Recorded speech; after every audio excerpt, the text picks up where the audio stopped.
The 1969 Camaro was an iconic and a very well remembered car of that time when pony cars and muscle cars really were the thing.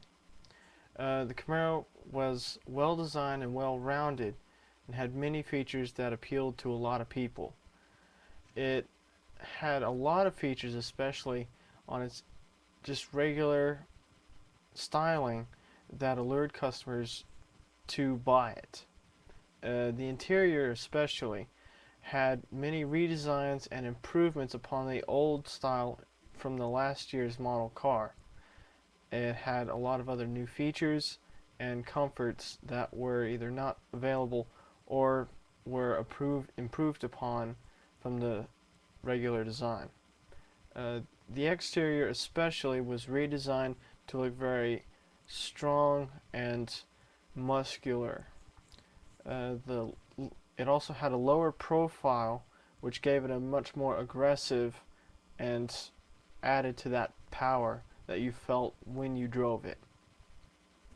With the great looks, the '69 Camaro played a big part on the street and on the track, not just as a showpiece. It performed much better than its predecessors, and its handling, which showed new power steering options and disc brakes, which were now available both as an option and mandatory on certain models, and its suspension was also upgraded with added shocks and springs that added to the comfort and the drivability of the car. The Camaros were raced in the SCCA Trans Am series and some of the NASCAR races as well at the time, using the Z28 mainly as the car who did go racing.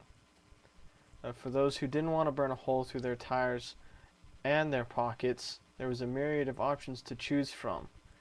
The pricing was from one end to the other. It just depended on your budget and what you could get.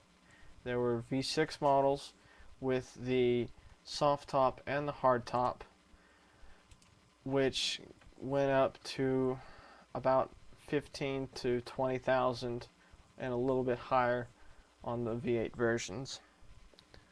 The V8s, there were multiple different engine styles and options that you could pick from, as well as handling packages and interior options as well. Some of the specialty cars were the Z28, which was their main racing car, which was specifically designed for the racing.